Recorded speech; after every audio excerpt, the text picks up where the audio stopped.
शिक्षा विभाग के एसीएस डॉक्टर एस सिद्धार्थ रोजाना जो है एक नए नए फरमान जारी कर रहे हैं, शिक्षकों पर लगातार दबाव बना रहे हैं। शिक्षकों को आप देख रहे होंगे कि शिक्षकों को किस तरीके से ऑनलाइन वीडियो कॉलिंग के जरिए स्कूलों का निरीक्षण कर रहे हैं और शिक्षकों पर एक्शन ले रहे हैं। ये तो आप सुन लिए होंगे। शिक्षकों की जो है छवि समाज में कैसी बन रही है, ये आप और उस सजिश को भी आप समझ रहे होंगे। लेकिन इसका एक्शन जो है, असर जो है जेडीयू में भी हुआ है। हमने एक दिन पहले ही आपको बताया था कि शिक्षकों से ज़्यादा अब जेडीयू के एमएलसी और जेडीयू के नेता परेशान हो गए हैं और वो त्रस्त हैं एसीएस के इस कारनामे से। लेकिन अब कहा जा रहा है कि एसीएस पर जेडीयू में दबाव बन चुका है, मुख्यमंत्री तक इन तमाम बातों को पहुंचा दिया गया है और अब एसीएस के कई फैसले पलटे जाएंगे, ऐसा कहा जा रहा है। जी नमस्कार, मैं हूं विपुल कुमार और आप देख रहे हैं सूर्य बिहार डिजिटल न्यूज़। अब हम बिहार के तमाम शिक्षक साथियों से विनम्र अपील कर रहे हैं कि लगातार हम आपके लिए खबरें बना रहे हैं, जानकारियां जुटा रहे हैं, आपकी बात, हक की बात कर रहे हैं।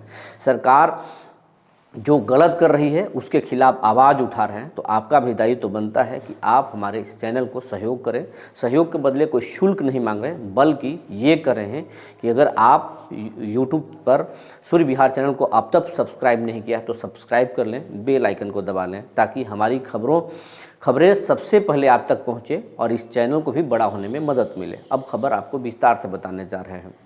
एसीएस जो वीडियो कॉलिंग के जरिए स्कूलों को निरीक्षण कर रहे हैं, उससे दो चीज़ें हो रही हैं।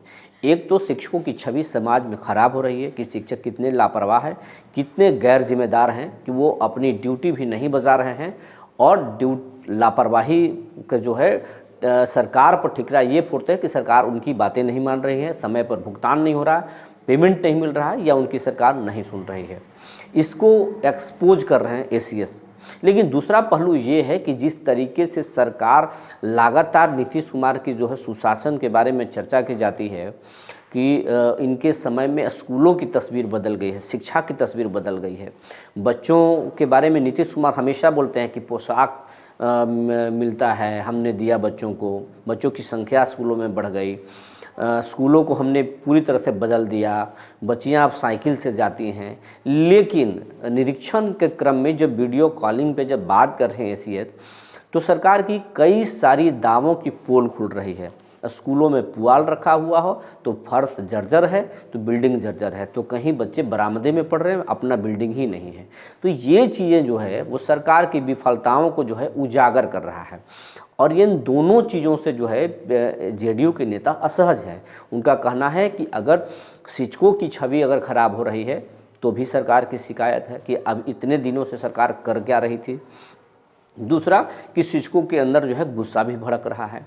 दूसरी बात कि अगर शिक्षक नाराज़ नहीं होते हैं तो फिर सरकार की जो पोल खुल रही है उससे सरकार की छवि जनता में ख़राब हो रही है कि इतने दिनों से जो जनता कह रही थी कि सिस्टम भ्रष्ट है, काम नहीं हो रहा है, स्कूलों में लूट हो रहा है या अलग अलग विभागों में लूट है, ब्यूरोक्रेट्स की राज है, वो बातें अब सच साबित हो रही हैं और उसके वीडियो जो है सोसाइटी में शेयर किया जा रहा है। तो सरकार के दोनों एंगल से जो है इसमें शिकायत हो रही है, पोल खुल रही है और ये कहीं से सही नहीं है। जनता में छवि शिक्षकों की खलनायक बनाने के बजाय सरकार की छवि ही खलनायक वाली हो जाएगी और शिक्षक तो नाराज़ होंगे ही होंगे, जनता में भी सरकार जो है उसकी छवि निगेटिव हो जाएगी और विपक्ष को एक बड़ा मौका भी हम वीडियो के माध्यम से दे रहे हैं। इन चीज़ों को अभी हम सीरियस नहीं ले रहे हैं, लेकिन चुनाव में अगर विपक्ष इन वीडियो को सार्वजनिक करेगी और सरकार को कटघरे में खड़ा करेगी तो फिर हमारे पास उसको काउंटर करने के लिए, उसको जवाब देने के लिए जवाब भी नहीं जुटेगा। ये तमाम चीज़ें हैं और इस बात को जेडीयू के एमएलसी नीरज कुमार और बीजेपी के एमएलसी और जेडीयू के कई सारे एमएलसी, जेडीयू के कई सारे विधायक अशोक चौधरी के पास और विजय कुमार चौधरी के पास, दोनों नेताओं के पास ये बात रखे हैं और सीएम के पास इस बात को पहुंचा रहे हैं। कहा जा रहा है कि कल एक दिन पहले जो है इस बात को सीएम तक पहुंचाया गया है और एक दिन पहले नहीं, माफ़ कीजिएगा, 2 दिन पहले इस बात को पहुंचाया गया है।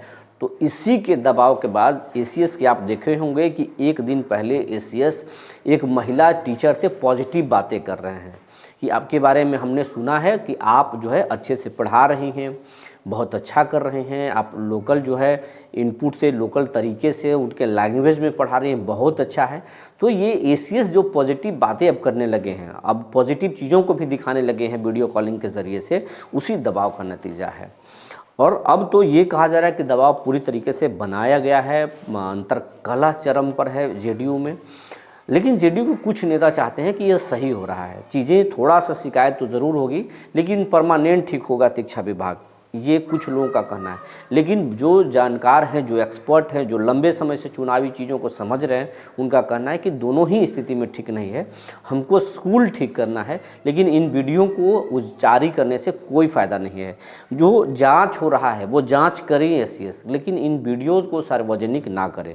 इन वीडियोज़ को सार्वजनिक करने से सरकार की छवि खराब हो रही है, शिक्षकों में गुस्सा भड़क रहा है, अभिभावकों में भी अविश्वास पैदा होगा। और हम जो चाहते हैं बिहार के शिक्षा विभाग को बदलना, उस सपने को हम साकार नहीं कर पाएंगे। तो अब नीतीश कुमार जो है, नीतीश कुमार को कहा जा रहा है कि नीतीश कुमार तक बातें पहुंच गई हैं। नीतीश कुमार अब इस मामले में एसीएस को कुछ जानकारी देंगे, कुछ निर्देश देंगे। और ये भी अंदरूनी सूत्रों से कहा जा रहा है कि अब एसीएस अपने कई फैसले को पलटेंगे, काम करने के तरीकों को पलटेंगे, और शिक्षकों पर जो दबाव बन रहा था उस दबाव को कम किया जाएगा, बल्कि अब कुछ पॉजिटिव चीज़ें भी, पॉजिटिव निर्णय भी लिए जाएंगे। ये सारी चीज़ें कहा जा रहा है। और शिक्षक अब जितने नाराज़ हुए हैं उतने ही उनको थोड़ी सी कई ऐसे फैसले लिए जाएंगे जो उनको एकदम खुशखबरी दी जाएगी। सेवा के लाभ के मुद्दे पर भी अंदरूनी चर्चा चल रही है। तो ये तमाम चीज़ें हैं। और वैसे नीतीश कुमार 22 दिसंबर से बिहार में महिला संवाद यात्रा करने वाले हैं, निकल रहे हैं। और नीतीश कुमार जब यात्रा पर निकलते हैं चुनाव से पहले, तो बिहार की नब्ज़ को टटोलते हैं। उसमें वो तमाम चीज़ें, चाहे वो आंगनबाड़ी की सेविका सहायिका हों, या फिर बिहार के शिक्षक हों, या फिर बिहार के किसान हों, तमाम चीज़ों को उस यात्रा के दौरान वो निरीक्षण करते हैं और मन और मिजाज को टटोलते हैं। कार्यकर्ताओं से भी फीडबैक कर लेते हैं। और स्पेशल ब्रांच जो सरकारी जो खुफिया एजेंसी के अधिकारी होते हैं, उनसे भी जानते हैं और समझते हैं। और उसके बाद में कई निर्णय ऐसे लेते हैं जिससे कि बाजी नीतीश के पक्ष में पलट जाते हैं। तो कहा जा रहा है कि अब एसीएस पर दबाव बढ़ गया है, एसीएस के कई फैसले पलटने वाले हैं। और 22 के बाद नीतीश जब दौरा पर निकलेंगे तो कई खुशखबरी दे सकते हैं शिक्षकों के लिए भी। तो जानकारी जो निकल कर आई थी हमने आपको बता दिया। तब तक के लिए धन्यवाद।